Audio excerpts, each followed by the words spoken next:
Don't call it a comeback. We've been here for years. It's Parrish. It's Spencer. It's the P.O.S. show on Love Wrestling. Ta-da! Hello.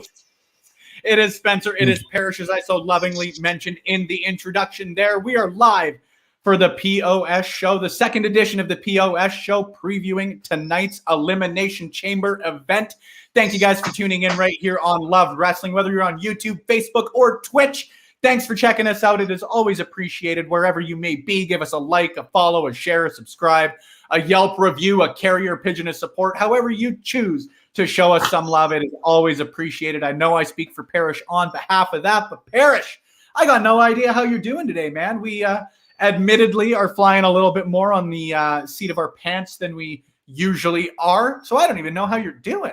How are things? Well, I am now set up in what's coming to be a nice little studio of mine, which I actually have a little bit of a surprise for you. One thing that you're going to see, because I know your love for the Mario Kart. I do. Nice.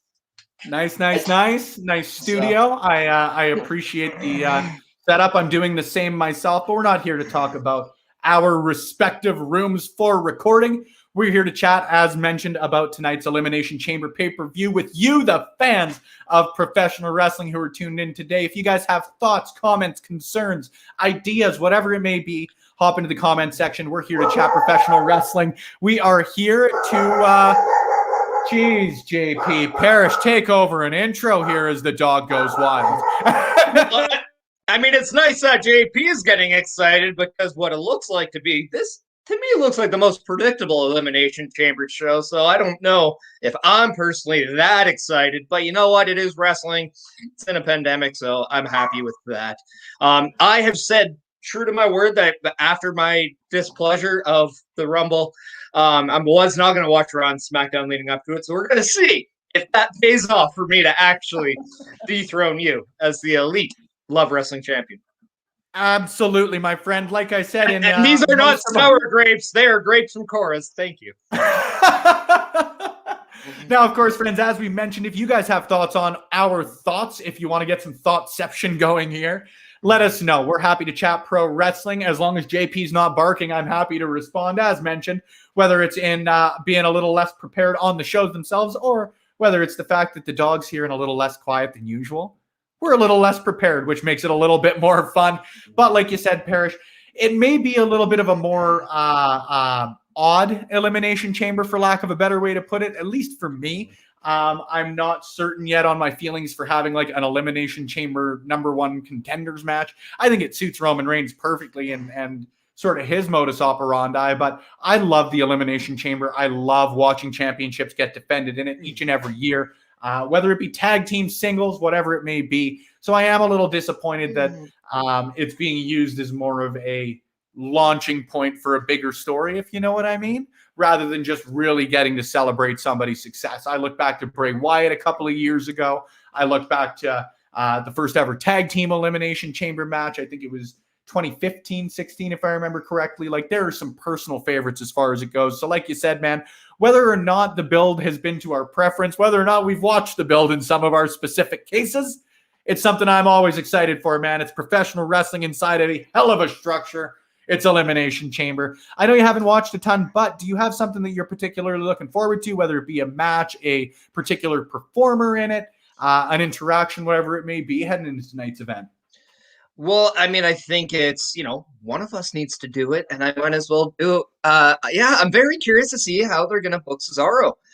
This is truly one of the real first shots that he has to be a main player in the main match for a title. And Heck yeah. it's only because he loves wrestling, as we all know. But I mean, this is a guy that we've all been wanting to see succeed, get an opportunity, get a real shot. And I remember back when he was the U.S. champion, I'm like, oh man, I hope that he would do the Lance Storm and just bring back the European title. That would have been so cool. And they didn't. Yeah. And I just, to me, and then you hear that Vince says he doesn't think he's gonna, like, he can relate to being a star, and yet he can do 5 languages. He's one of the best technical wrestlers. Cena gives him praises for being the strongest man in the company, and yet he can't get over it. He's the king of swing, and he brings the big split. What hasn't this guy been able to do where you can't just get behind him? And I just want to see him get an opportunity. Put him in the final 2. I don't care if he wins. I would love to see him win, but man, I just want to see what they do with him, because I think he has all the potential in the world. And that match with Seth Rollins that we're about to see at some point, like, man, I hope he just absolutely flies people expectations out of the water. Absolutely, man. I think it might be getting a little ahead of ourselves. Obviously, we're not doing the Mania preview yet, but as you alluded to there, man, I really, really hope that in a couple months' times we're talking about Seth Rollins versus Cesaro at WrestleMania. I think that that's a match a lot of people would like to see, but as you mentioned, there's a lot of work to get there. I think that it does start tonight, and it's something that I'm excited for, but I'm going to play off a comment that Jobber Rob made a couple of weeks ago, or even last week, I think, in his SmackDown preview. I'm really excited to see Sami Zayn and Kevin Owens in the ring again together. And I know that last week it maybe didn't deliver as advertised for sort of the history that they've got behind them. But I'm really excited to see those two in a structure like the Elimination Chamber. I'm of the belief that this is going to lead to a bit of a redemption angle for Sami Zayn. And it may be just, talking to you a little about it, and Zach, and again, Rob, that we've chatted with in the Love Wrestling group that we've got going on. I would love to see this start to be the start of a bit of a redemption or a face turn for Sami Zayn, and see those guys align again, because it's been, I think, 2 years since they had their last real one-on-one match. If we're getting into Mania season, Kevin Owens seems to be not falling out. Like, it's just time to move on from the Universal title program, and getting him back into an angle in some way, shape, or form with Sami Zayn, I think, is always a great bet. It's something they've done before, but they always hit it out of the park. So I'm very excited for that. A couple of thoughts in the comments. Of course, Maniac hopping in to say Cesaro Mania. Yes, I'm firmly behind it. I couldn't think of a better one without... I'm really scared that by saying we love wrestling, we're going to have to start paying like $1.50 to WWE at this point. So I just went with an old catchphrase for celebration. Yeah, I'd love to see Cesaro do something great at Mania. I think he's capable of great things. I'm not making any unique points or anything we haven't said today. A point that I did want to ask you a little later on in the show, Parrish, but something that I think is a good one to bring up because our good friend Brian McKenzie's asking it. What are your opinions on WWE not having a women's elimination chamber match this year? I don't think you needed it this year. That's why it's not there. I would have loved to see, as I just spat melon juice all over my computer. I would have loved to see the SmackDown women, or not SmackDown, just the women's tag titles defended again. I don't know what it was with the dynamic of a tag team elimination chamber, but I liked it. Even though I'm not a big fan of so much chaos, there's something about it that just makes sense. So I was hoping that. Plus, I think they would put the women's tag team division more on the map. But, I mean, it's unheated, so it's not a big deal. To me, I think you need to elevate more male guys right now than you do females. I think they have their women's feuds kind of already set in stone. So that's why I don't think you have a women's this year. So Mhm. I'm not a fan of things just happening for the sake of happening. If it doesn't make sense, then you don't need it. And that's a fair point. I think that the biggest reason I guess I'm okay with it this year is an elimination chamber for me needs time. You need to be able to start to tell those stories and really build to like I just see it as almost a Hell in a Cell equivalent. Is this is something that you need to have the biggest feuds? There needs to be some real heat behind it. And like you said, I don't think they had that this year for something like an elimination chamber. I'm super excited for Banks and Bianca Belair. I think that is. It's got to be the way that they're going right now. But this year, the only title I could have seen it making sense for would have been the Raw Women's Championship. And I just think, and it's no discredit to her, she's one of the most talented pro wrestlers in the world. But WWE, I think, has done a bit of a disservice to the Raw Women's title over the last little bit. And I would hate to see, like you said, Parrish, it just sort of be put in there for the sake of being put in there. I think that would have been the case had they announced it for the Raw Women's title. And like you said, the WWE Tag Team Championships, or the Women's Tag Team Championships, excuse me, they've been doing their thing, and I've liked what they're doing with it over the last little bit. It didn't need the Elimination Chamber stipulation, and obviously with Banks and Belair being part of that tag team title match, it wasn't going to happen. No problem, Brian. We're happy to answer. Of course, if you guys have questions, comments, concerns, you just want to give a quick hello to myself and Parrish, let us know whether you're watching on Facebook, Twitch, YouTube. We've got this handy little comments thing on the side here. We can catch everything that you guys are throwing my way, and we hope to do so. We're going to take a quick break, though. We've got a couple of things we want to give a shout out to for, as we mentioned, guys like Zach, guys like the Turnbuckle Rewind folks that we've got on Love Wrestling. The first match that we're going to be breaking down is the women's tag team title match after we return. But we want to give a quick shout out to our friends at Turnbuckle Rewind. Refill your drinks, grab another helping of eggs, whatever you're doing this morning at 11 a.m. to prepare yourself for Elimination Chamber. And while you're doing it, check out this quick little clip from our friends at Turnbuckle Rewind. Thank you to Spencer Love and the whole Love Wrestling crew for giving us this platform to look back on some of our favorite matches.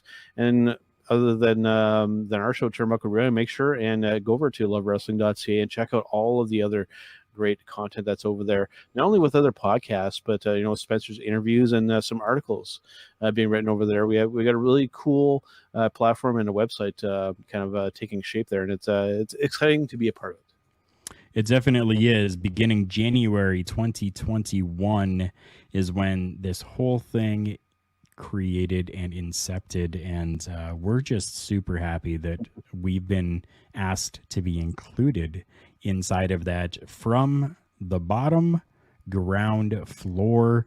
And dude, with everything that's happening with lovewrestling.ca, it's only a short matter of time before that elevator takes us all to the penthouse, baby.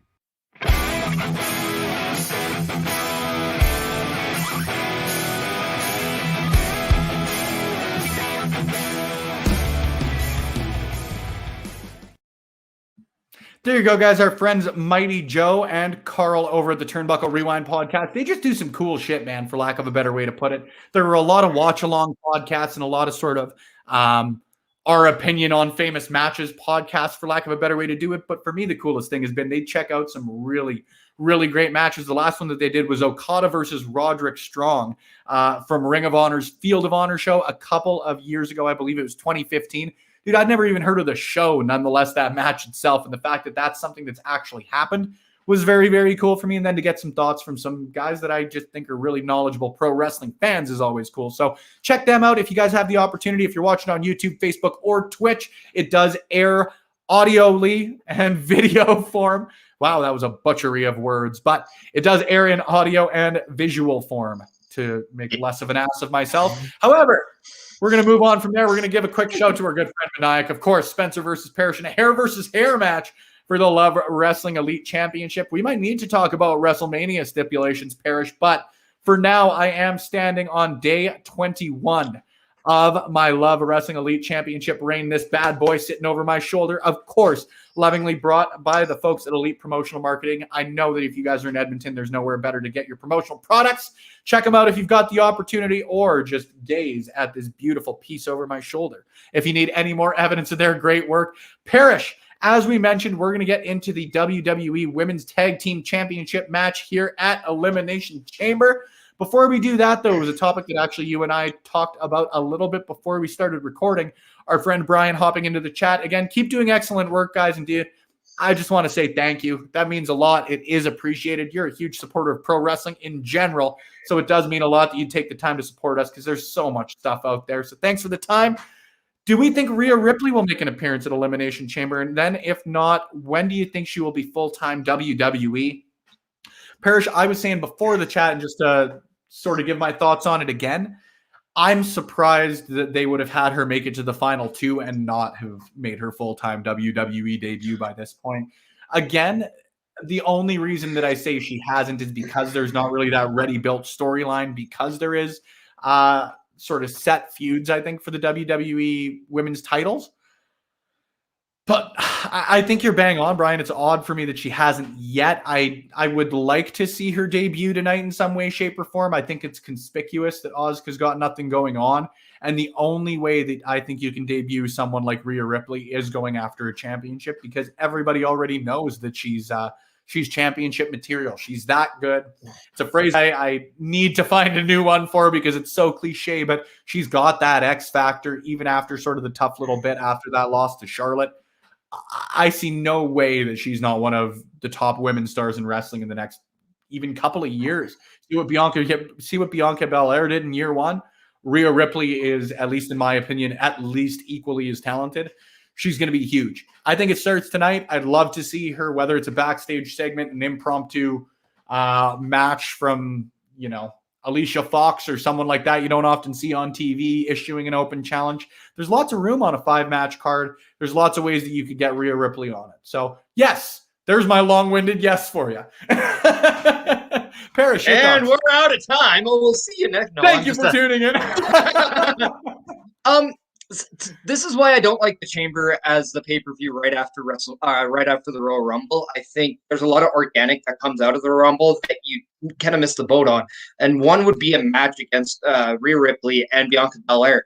There was that graphic where it looks like Bianca's foot's like hitting the ground, and I'm like, if that was in front of a live crowd, you have cameras going off in different angles, and you just don't know what the internet's going to make out of it. And if you would have had this one match, you can introduce Rhea onto the roster, and you can also solidify Bianca Belair as that person who has earned her way in and just made her a bigger star. Also leaving Sasha and Carmella to finally conclude, which I thought it didn't actually do at the Rumble. So I don't think they will. I think for whatever reason, they might just wait this out to the Raw after Mania, which I don't think makes sense. I wouldn't want, but it's Vince McMahon, so he does stupid things at times.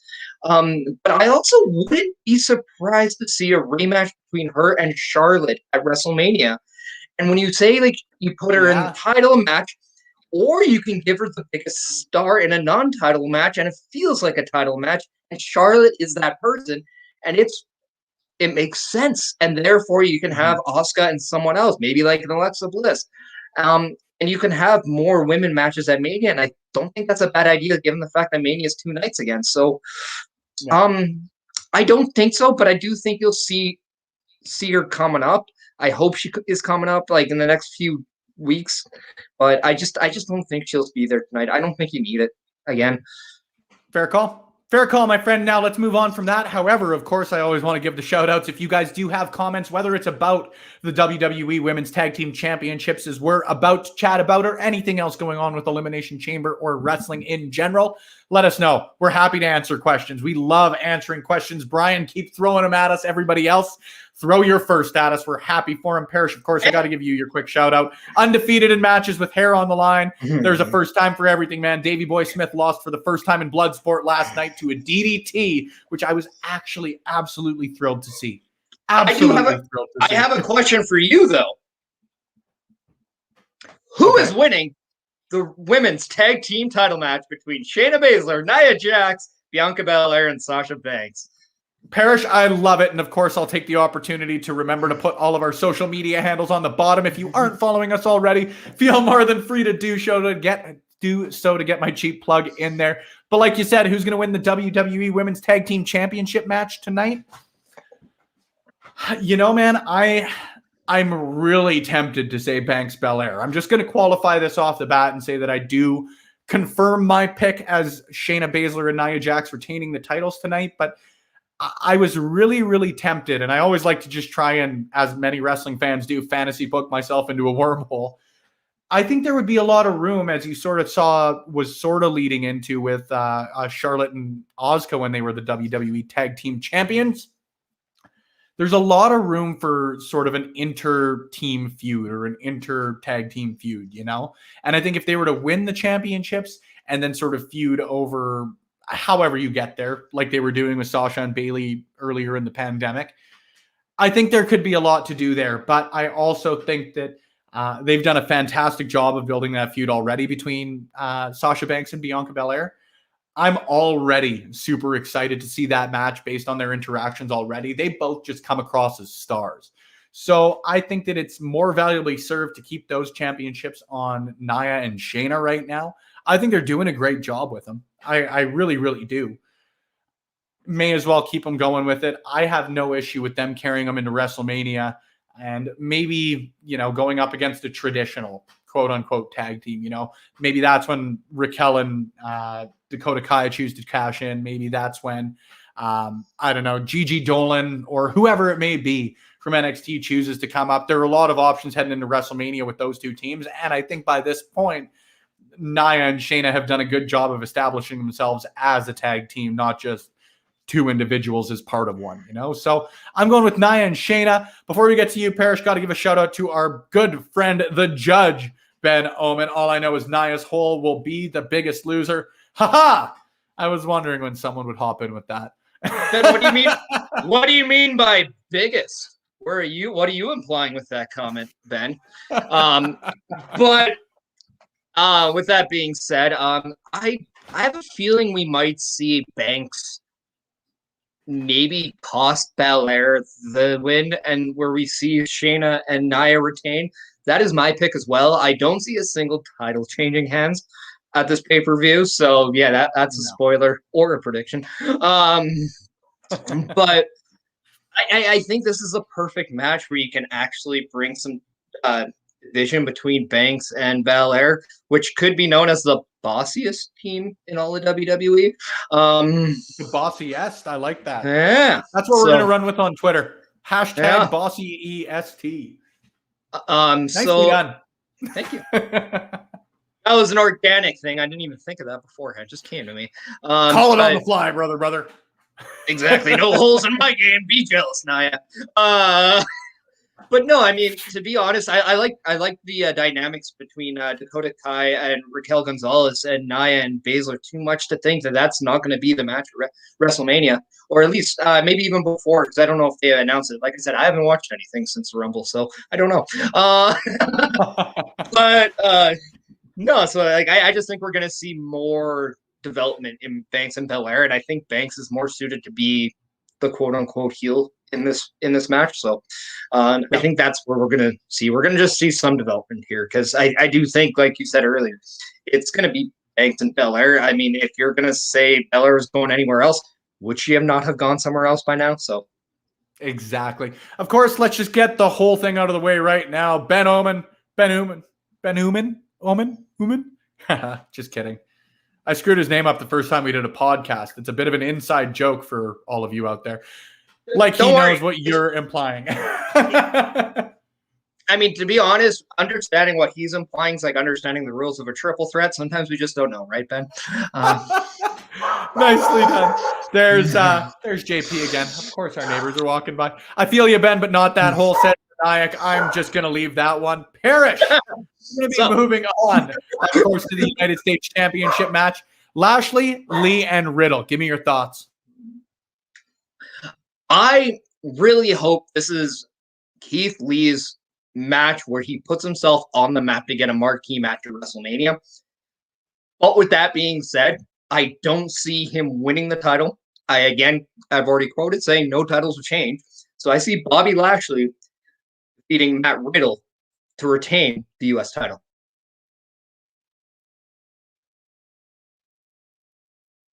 Audio, Spencer. Can't hear you. Yeah, I figured that out. Sorry, JP kept barking and I didn't remember to turn it off. I do think that Bobby Lashley's done an absolutely excellent job. And I think that anybody who has been a fan of my previous work, all three of you who are out there potentially, everybody's pretty well aware that I used to very strongly dislike Big Bad Bob.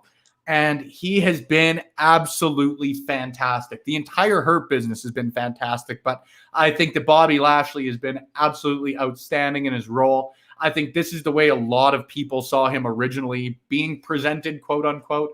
And by no means do I think that that's an indicator of what people should do. You know, when people expected him to come back and just be big, silent, same as he was in Impact, Bobby Lashley, 3 or 4 years ago, whatever it was when he came back. I understand that logic, but I also understand why WWE would try and move him away from that and that feud with Sami Zayn and all that sort of stuff. But in the long run, it just turned out not to be the best for him, if we can just get real here. Bobby Lashley is at his best when he is taking names and kicking ass, and he has been doing that over the better part of a year. I loved his feud with Drew McIntyre coming out of Mania. I loved when the Hurt business began to expand and how he sort of took on that role of the enforcer, is again, I think a lot of people thought that he should have. I need to see him win. I just think that, again, I've talked to you about it before, and being deserving, quote unquote, isn't always the best metric. I think that sometimes you just got to go with what's best for business, to sound like just a douche on a wrestling podcast.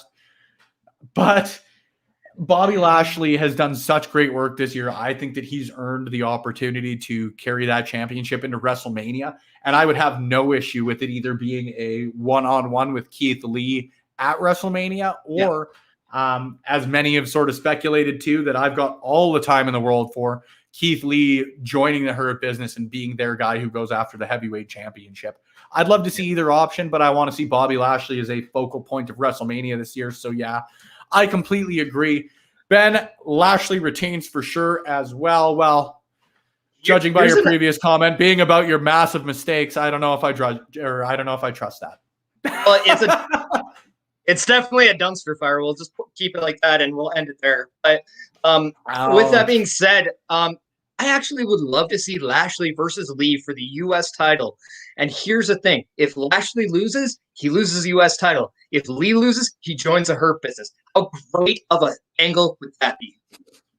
I'd like it. They've done it a couple of times recently, too. Like, there is the precedent with Ricochet and Retribution. And didn't they even do the same thing? It was either Ricochet or Cedric Alexander that they did it with for the Hurt business as well. So it was Ricochet. It might by this point be a little bit, geez, JP. You might be thinking Apollo. You might actually be thinking Apollo, to be honest. Yeah, but like, again, so they've done it a couple of times. I could see there being that precedent, but I also think that not that it's been overdone, but I also don't want to see them do that. Nobody has lost to have to join yet, though. And it kind of would remind me of when Cena had to join the Nexus. And if done right, and I do believe that the addition of Jeremy Borash and MVP has helped Bobby Lashley be that big of a star because of the stuff that they did in TNA. But I do believe that pairing would be money moving forward after WrestleMania. Good shout. Good shout to you, my friend. Brian, hopping back in. I can see Lashley winning and Lee and Riddle start a feud, setting up the winner of that to face Lashley at WrestleMania.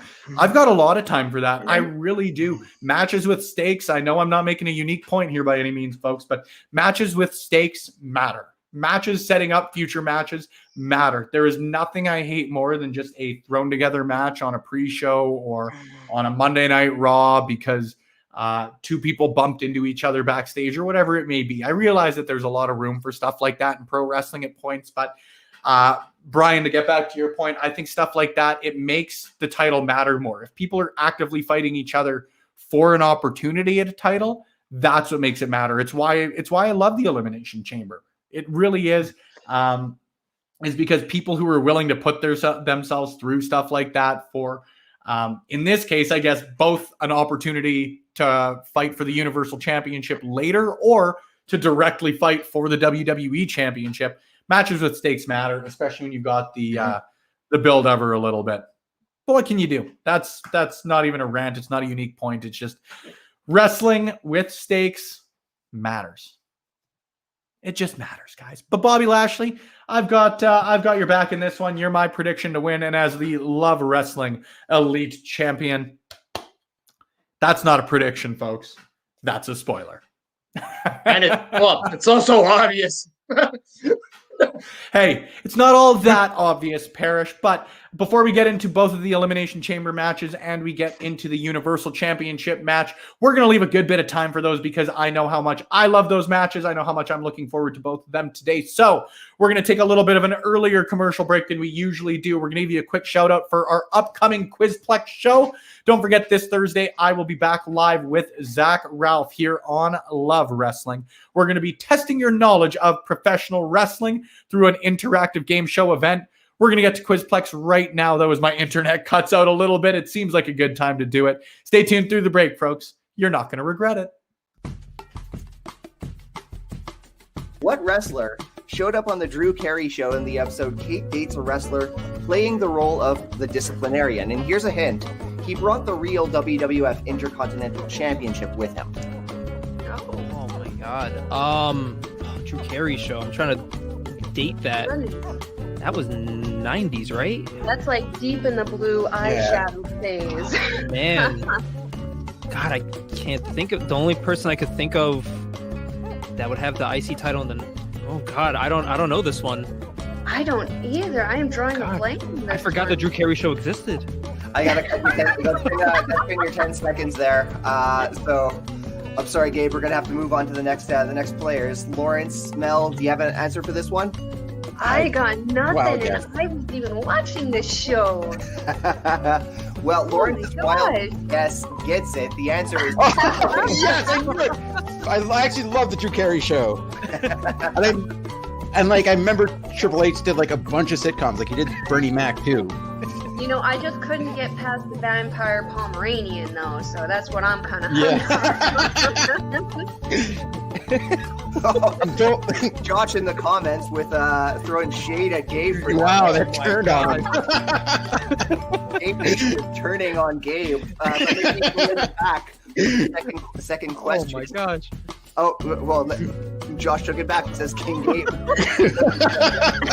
Make up your mind. No pressure, Gabe. No pressure. Making signals.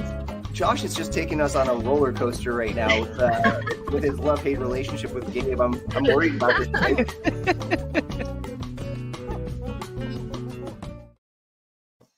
That's right, folks. This Thursday, Quizplex returns. We've got our contestants, so stay tuned to social media for those. Of course, if you guys want to be the first to earn the opportunity to compete on Quizplex, not only did you earn the opportunity at a $25 gift card to Pro Wrestling Tees, but you get the opportunity to chat with a lot of great folks in professional wrestling. So stay tuned to Love Wrestling social media for not only updates on how you can get back into it yourselves, but stay tuned this Thursday at 7 p.m. Mountain Standard Time for Quizplex.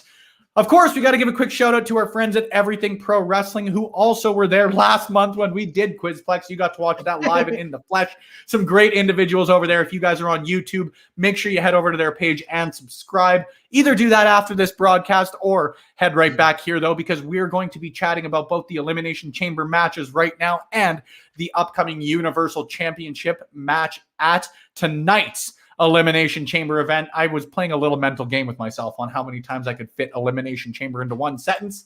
The answer is 4.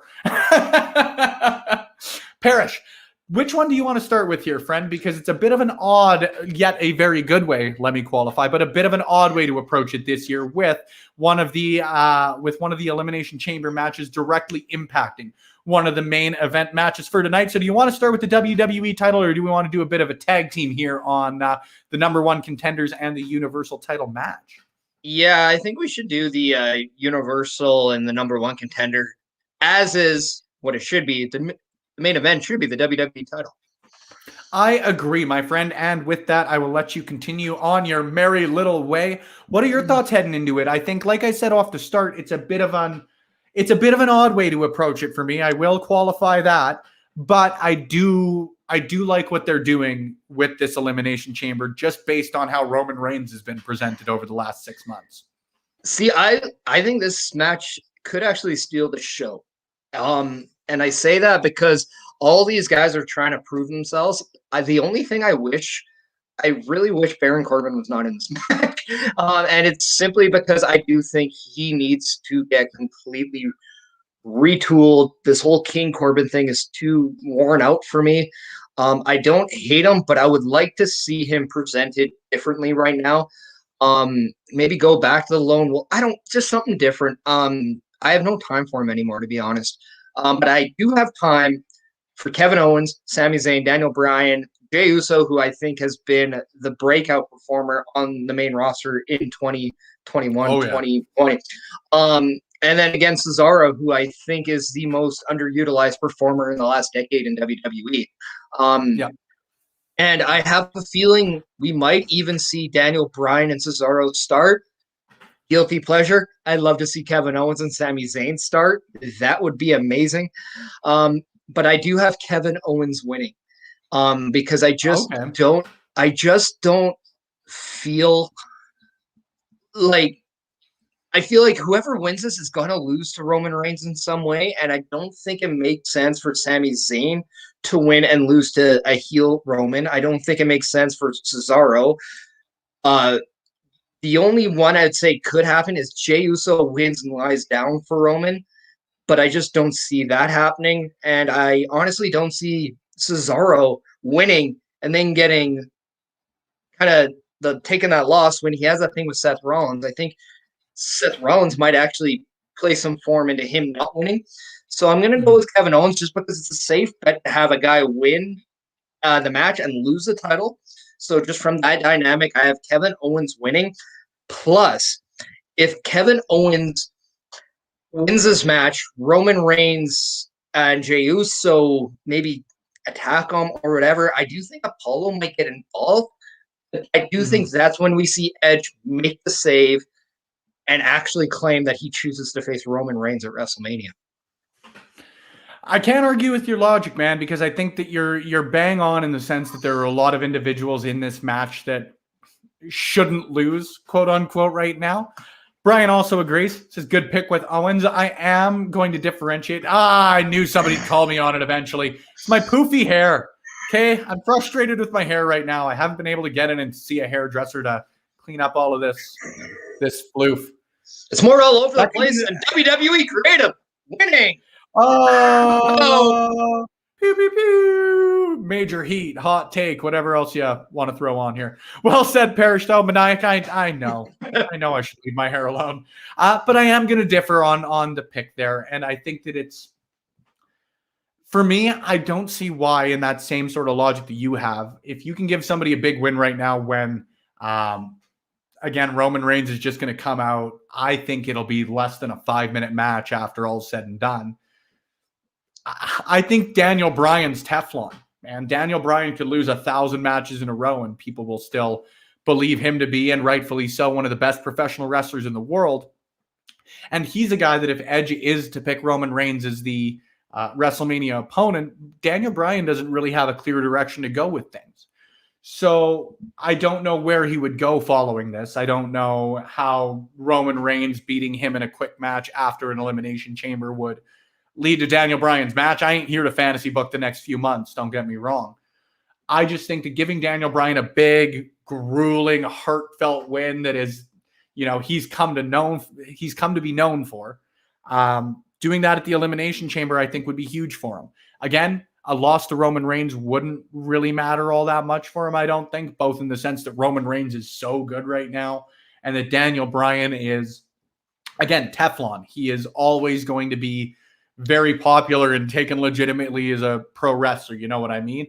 Not that the other guys wouldn't, but if Cesaro, like you said, was to lose right now after being heated up and getting into the feud with Seth Rollins, why would you do that? So I think that Daniel Bryan's got it. I don't know whether it'll start tonight, whether it'll start tomorrow night, or I guess on SmackDown, so Friday night. But I think this will start to be the beginning of Daniel Bryan's road to WrestleMania. I'd love to see Cesaro win. Like you said, though, I believe that he's going to be going into something with Seth Rollins. I'd love to see Kevin Owens win. I just think that it's time for, again, him to start setting up what he'll be doing for WrestleMania. And other than that, I just can't see the other three winning right now, purely for the booking decisions, brother. Well, you talked about like a heartfelt win for Daniel Bryan. That's exactly how I felt with the Royal Rumble. And I just thought, like, it was the match, honestly, that he honestly should have won going into WrestleMania 30. And then to be honest, that was the first time in the modern time where they actually changed their WrestleMania plans based on how white hot Daniel Bryan was going in. With this, I just don't have faith right now that they will be creative enough to try something new this close to WrestleMania.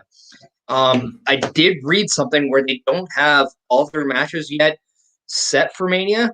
However, I also think that's BS, and they probably just have everything tight-lipped right now. But I honestly just believe that if we're going to see Daniel Bryan in WrestleMania, I wouldn't be surprised to see him face like an Apollo or somebody just to kind of build them up. I mean, we know that he's a writer on the SmackDown brand right now, so I don't see him using himself as a main guy, but as the guy to help other guys get over the hump. Here's my thought I just had, and it's one we can debate in the comments here as we continue along on our Elimination Chamber prediction show. What are your thoughts on another ladder match for the Intercontinental Championship at WrestleMania? Because you look at Daniel Bryan, you look that's at exactly what I was. You look at exactly Apollo what I was thinking. You look at Christian, who's again still owed a rematch. Damn it! You look at a guy who, again, everything pro wrestling is going to bring up, and we've talked about a ton. A guy like Cesaro, Seth Rollins could be in something along those lines. There's a lot of room for something like that right now, and this could again potentially be the kickstart to that. We've talked a little bit about it, Parrish, and I don't think there's a lot of need to take a lot of time on this match. What would it take? Because I think that you and I are both pretty solid in Roman Reigns winning tonight, however he comes about it. Yeah. What do you think it would take for Roman Reigns to lose tonight is the question that I'm going to pose to you that we can chat about for a bit. Well, I can go with a controversial answer, but I can also go with actually, I'm not even going to say that one. No, even I have a hard time wanting to say that out loud. I'll tell you privately, but to me, it's honestly, it's just I think it has to be like a group. Like it's like I don't know. Like to me, like to get him right now, it has to be like it's either a group or it's like a Brock Lesnar Goldberg. Like it's somebody who. Or it's Super Cena, and like it's something like that. Like it's I don't know. Like to me right now, I think the only reason you get him off is if like you remember how like when Randy Orton just dissectively took out the Wyatt family to get to Bray. I think that's kind of what we need to get the title off Roman. Somebody has to dissectively take out the table to get to the head. Yeah, I agree. And quite literally, dude, you throw out some great options there that's forced me to revise a little bit. Because I was going to say, Parrish, like for me, the only way, the only way that Roman Reigns should lose that title right now is The Rock and The Rock alone. But I think Brock is a great shout. I am honestly surprised and a little offended in myself that I wouldn't have thought to give fellow Saskatchewanite Brock Lesnar a quick shout out on any podcast that I'm appearing on. But you're right. I think that he would be a great shout. I still believe that a babyface Brock versus Roman Reigns right now is a money match. It hasn't been done before in that iteration. I will die with that in my heart, I have to assume. But Brock versus Roman is still a money match. Have me on your podcast to talk about that, folks. I would love to see something. And this is a welcome invitation to bring The Rock on to the P.O.S. show. Yes, Mr. Dwayne The Rock Johnson, you're happy to hop on here. We'll talk about whatever you want. In the nicest way, I don't care. We could talk about bath soaps if you want to. I'm down. Either way, let's talk Elimination Chamber, not fantasy booking The Rock on the show. I think that Roman Reigns, that is the only way he would lose his match would be something along the lines of The Rock or Brock, or you would have to bring Randy Savage back from the grave. It would have to be like that level of superstar, I don't see him losing. I don't think you see him losing. So, Parrish, do you and I want to move on to what our main event we believe of the evening will be in the WWE Championship match inside the Elimination Chamber? We've got Drew McIntyre defending the title. Before we do that, I officially lock in my pick as Roman Reigns keeping the Universal title for the sake of the integrity of the Elite Love Wrestling Championship. I lock in my answer with Roman Reigns. No worries there, my friend. Of course, you guys, if you aren't following us on any of those social media channels you so lovingly see scrolling across the bottom of the page, you don't have to rewind on this show. If you want to, feel free. We always appreciate the extra viewership. But if you just want to stay up to date with who Parrish and I have picked, the rules behind the Love Wrestling Elite Championship and everything else, make sure to give us a follow. We'll be posting them there. We'll also be showing them at the end of the broadcast here. So don't worry. You guys will find out who will be heading home or staying home with this here beautiful piece of machinery currently over my shoulder. Before we move on, we got to give a quick shout out to Brian McKenzie. You can't see Ooh Yeah, or you can't hear Randy Savage without giving us your best. Ooh Yeah! That actually might have been one of my better ones. I'm pretty bad at impressions. It's like a thing that you know how to impression Macho Man in wrestling. I can't. So like I was actually proud of myself for that one. Very well done. Of course, you have to give a quick shout out to the Macho Man when you see that posted pretty well anywhere. Let's get back to what we... Yeah. Bonesaw's ready. Don't get me in the bonesaw, man. Let's get back to the main event of the evening, the WWE Championship match, of course, again inside the Elimination Chamber. No more McIntyre, questions. Styles, Hardy, Orton, Kingston, and Sheamus, are going to be facing off inside the structure. Dude, we got to get past this. We're going to do this the whole show. Parrish, I'm going to let you kick it off with this one. I sort of took the lead on. Look at what you did to us, Brian. I sort of took the lead on the last one, even though it was short-lived. We'll let you start off on the main event here, my friend. What do you see happening tonight? Who is your prediction to walk out of the EC as your WWE champion? I already kind of admitted that I wasn't going to pick anybody but the champion. So, yes, my official prediction is Drew McIntyre retaining. And I actually have a feeling that they're going to target him defending the title against Sheamus, which is actually a match I actually want to see. I actually do want to see this match. And I'm not the biggest Sheamus guy. And in fact, I was actually quite bored of Sheamus for a while. But this is the most organic storyline that I actually think both guys would star in just because of how good friends they actually are. So I think there's going to be... It's like when we saw Jey Uso go up against Roman Reigns, and we weren't really quite sure why it's Jey Uso of all guys. And then all of a sudden they bring the family ties into it, and it just became so good and so riveting. I have a feeling you're going to get that with Sheamus and Drew, and I think that's the best option moving forward for Drew McIntyre WrestleMania. Plus, I think AJ Styles deserves to have that match with like that big match again, like he had with Undertaker last year. I think that's the match he gets. It's against a guy that it's maybe they bring like a star back. Maybe it's that big like marquee match, but I also think that's what we're going to see. I also think we're going to see some sort of an attempt for a cash-in, but I don't think we're actually going to get a cash-in. So I don't want to say Miz is walking out with the championship, but long answer short, I'm keeping Drew McIntyre there. And I do believe Ali is going to get invested in this match to cost Kofi that match.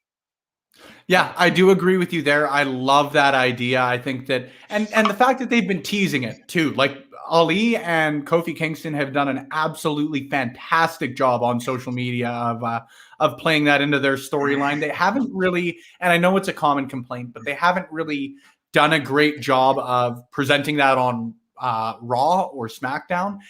I really wish the WWE, with the great job that a lot of their superstars do on social media, I'd love to be seeing stuff like that. Ali cutting a promo and Kofi Kingston cutting a promo on their cell phones. Nothing against what they're doing on Monday nights and Friday nights.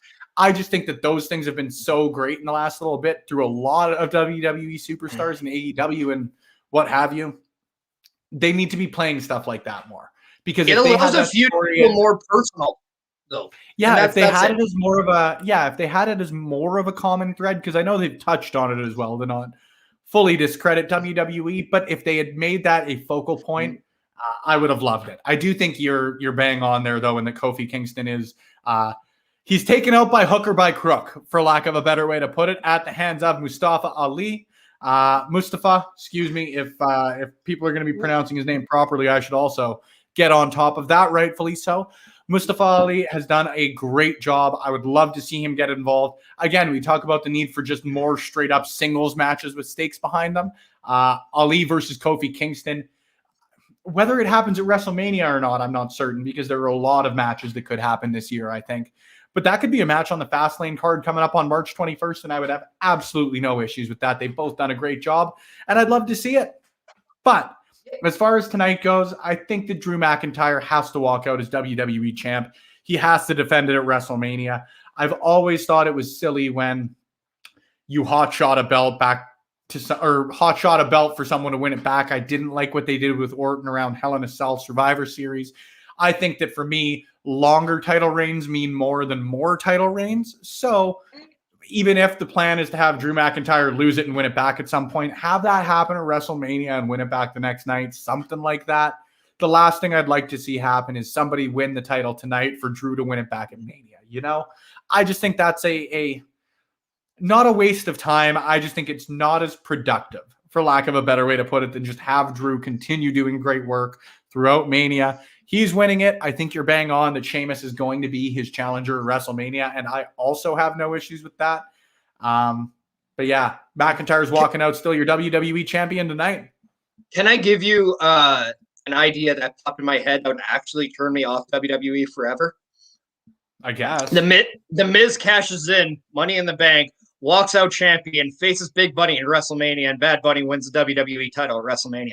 I will never watch this freaking product ever again if that's the case. I'd be sad. You know what though? Like, and I've got all the time, and I will state that here. I've got all the time in the world for celebrities in pro wrestling. Bad Bunny on Saturday Night Live with the 24/7 title last night. Again, have your opinions on how the title itself looks. Have your opinions on how the title itself is handled. I got a lot of time for a lot of criticism about that championship. Don't get me wrong. But having a WWE product appear on Saturday Night Live is huge. It's a modern day hardcore title. Yeah, but I loved the hardcore title too. I mean, now, Parrish, any final thoughts? We're getting closer and closer to wrapping it up here on the POS show. Holy shit, friend, we stayed in our match time this time. I just want to reiterate, you are confirming and locking in and solidifying your pick of Drew McIntyre, as well as my pick of Drew McIntyre to walk out as WWE yes, champion. And I do think at some point you should put up the point system that we have. That's what I was just going to do, Parrish. Great minds think alike. Before we do that, I was actually leaving an idea out for you, because normally I just want to get my shit in, so I look like a genius. I was actually leaving one for you because I do believe we're going to get Orton and The Fiend at WrestleMania. So I have a feeling we might actually see either Alexa Bliss or a segment where it costs Randy Orton his spot, because I think he does not need anything other than a direction at this point. So we might actually get either the first recording visual or at least a recording audio of The Fiend to distract Randy Orton. You know what? My thought for The Fiend, and I hated it when it happened with this other situation I'm going to reference here, so take that for what it's worth. I think we're heading towards like a Bray Wyatt Undertaker situation from Mania 31, where Randy Orton's going to do the legwork and Alexa Bliss is going to do the legwork, and we're not going to see The Fiend back until WrestleMania. I wouldn't be against it. That's why I said an audio wouldn't be surprised, because an audio isn't visual, so you don't know if it's real or if it was like dubbed in the past. But I do think there's going to be at least something, and I wouldn't be surprised if we got an Easter egg to kind of give us that tonight, because I do think if this is going to be the main event, everything is pretty simple to predict so far, so I do believe we're going to see that. And yes, I'm done now. You don't have to private chat me. Don't worry. I was private chatting you that JP was barking. That's why my mic was muted. Well, so there you go. I mean, now who's the jerk?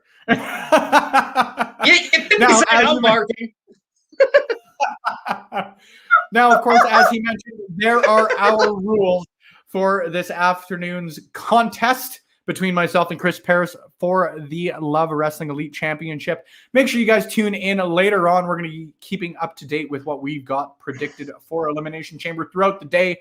I'm certain there's going to be more matches announced. I'm sure there's going to be stuff coming up for the pre-show and whatever it may be. And I know that my focus today is on Elimination Chamber. So if you guys want to keep track of ourselves at Love Wrestling, if you guys want to keep up to date with our predictions, our spoilers, myself and Parrish personally, or the rest of the great content we've got coming up here on Love Wrestling, all of our social medias that we're primarily active on are along the bottom. We're active pretty well everywhere, though, at Love Wrestling CA, whether it's YouTube, Twitch, or Facebook, as you may be watching on today. Twitter, Instagram, all of that sort of good stuff. We don't have Nexopia, but we're getting there, folks.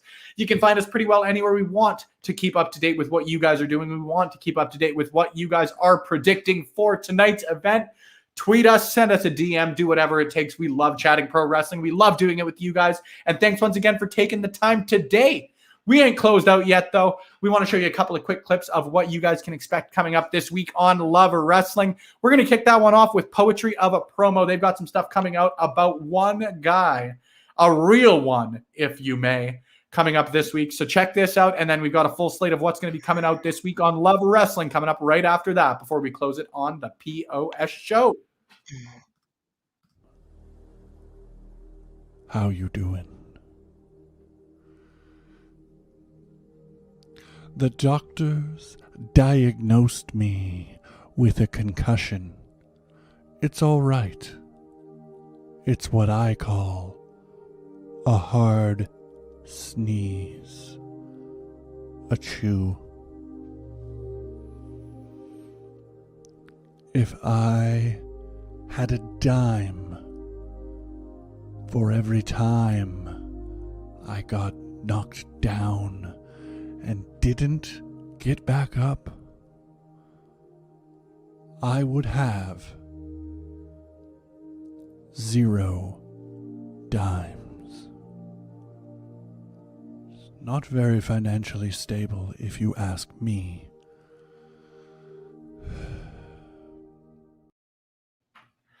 I couldn't agree more, but I really don't have another comment. I quite like that podcast. I quite like listening to it. And I really hope that you guys do as well. If you guys want to, Poetry of a Promo comes out every Monday here on lovewrestling.ca, Love Wrestling CA, if you're tuned in on social media, as well as the great lineup of other stuff we've got coming out in the next little bit. Before we do that, a quick shout out to our friend Brian McKenzie. Thanks again, guys. Always looking forward to watching your show. Man, I can't say it enough. It is appreciated. Thanks for taking the time. Ben, we'll see you later, my friend. And of course, if he's still in the comments section, we got to throw this one out there. If not, I'm just going to shoot him a text in a sec. Where's Maniac? Unfortunately, I think he's with Trent. Unfortunately, haven't had the opportunity to play that game in the last little bit. But if you guys want to keep up with one of the greatest guys I've ever had the opportunity to get to know through professional wrestling, Maniac is the guy. You can find him on YouTube. That's where he's watching today. If you want to subscribe to stuff that he's putting out in the next little bit on that end of things. I don't know if he is, but I'll always put over the stuff that he will put out in the future. Give him a follow, a like, a share, a subscribe, because he's a great human being, and we should support people like that. Speaking of great human beings, I've got a couple myself coming up this week on Love Wrestling, as well as some other great content. As we mentioned, this Monday, we've got Enzo Amore on Poetry of a Promo. I'm also going to have an interview coming out with Dirty Duke Durango. If you guys are in the Albertan wrestling scene, Western Canada as a whole, you guys know that I'm not speaking lightly when I call that guy a legend. He truly, truly is, but he's also, much like I said about Maniac, a great human being and a guy that I love getting the opportunity to chat with. Check that one out tomorrow, wherever podcasts are played or wherever videos are viewed.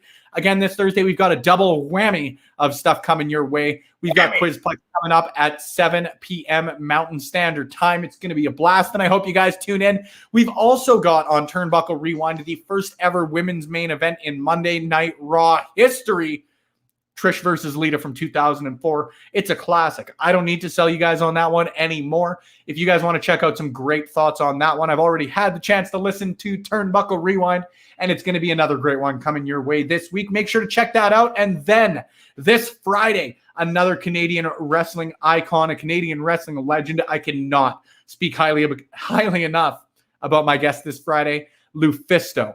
Again, a legend, ladies and gentlemen, in this professional wrestling business. She joined me a couple of months ago. She was someone who I had great pleasure in getting the opportunity to chat with. So make sure you check out that video wherever you're viewing this one, or make sure you stay tuned to lovewrestling.ca for some exclusives, some articles coming out both in advance and following the release of that this Friday. And then at the same time you did for this edition of the P.O.S. show, we got Sunday brunch next week at its regularly scheduled time of 11 a.m. Mountain Standard Time. Of course, that's all pending how many people we can get on the show. If we can do it earlier, we can do it later, but it means more people are here to chat pro wrestling on the show. You guys know what we love to do. It is chat professional wrestling, and mostly what we love about the professional wrestling business. Thank you, guys. I hope you guys continue to stay tuned to what we've got coming up in Love Wrestling's history and in Love Wrestling's future. If you want to give me a follow, you can find me at SpennyLove on Twitter. That's the main place to get a hold of me. Send me a DM anytime. Parrish, I'm going to let you plug your social media, and I'm going to let you close out this edition of the POS show. I got the last one. You get this one, my friend. Close her out for us. All right, everyone. I know I really wish you were going to put up the Wrestle Maniac if Parrish wins We Riot thing, by the way, because Maniac, call me Liv, because you're always my Ruby. I got you. But no, you can follow me on Twitter at Chris Parrish. You can follow me on Instagram at Chris.Parrish, on Twitch at Creator of the Parachute. But for now, we are wishing you guys a very happy Sunday, a very happy Chamber Day, because I'm going to make things up too. But yeah, with that being said, please come back, check out everything here at Love Wrestling, because we're, maybe dead in WWE right now, but we just don't set the bar. We drink the bar. Copyright infringement. So, but with that being said, Spencer, is always a pleasure. I look at grabbing the title off your shoulder today. But yeah, everyone, please check us out next week at Sunday Brunch. That's the next time you'll be able to see me. So yes, everybody have a great day. Check out lovewrestling.ca, as it is the best website on the planet. Believe it.